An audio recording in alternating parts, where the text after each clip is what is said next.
So I recently saw Lean on Pete and I loved it.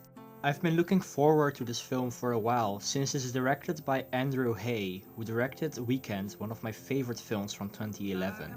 He also directed 45 Years, which I've heard great things about but haven't seen yet. But I honestly can't imagine liking that movie more than this one.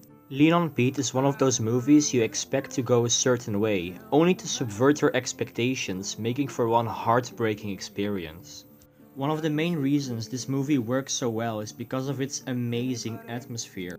The sounds of the cicadas at night, the singing of the birds in the morning, it makes the film feel all the more realistic and resonating. These small things in the sound design actually add to the film and I love that. And though the directing isn't exactly show-offy, it's still very impressive.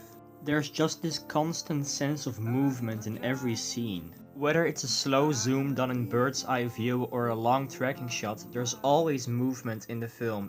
And this adds a sort of energy to the film despite its slow pace, if that makes sense. It's also very purposeful to the film's narrative, which you'll notice when you watch it.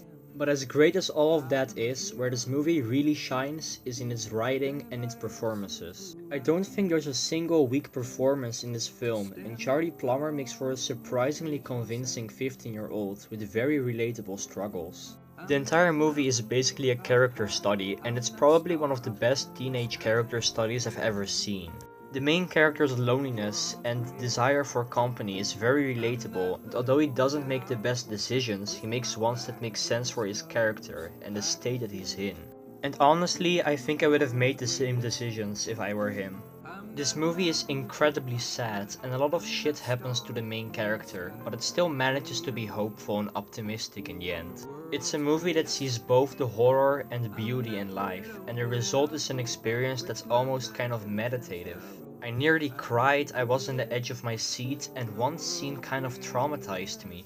I absolutely loved this film, and I'd consider it to be my favorite of the year so far. Andrew Haigh is proving himself to be a great director, capable of making beautiful human films without getting too cheesy, and I'm really excited for what he does next.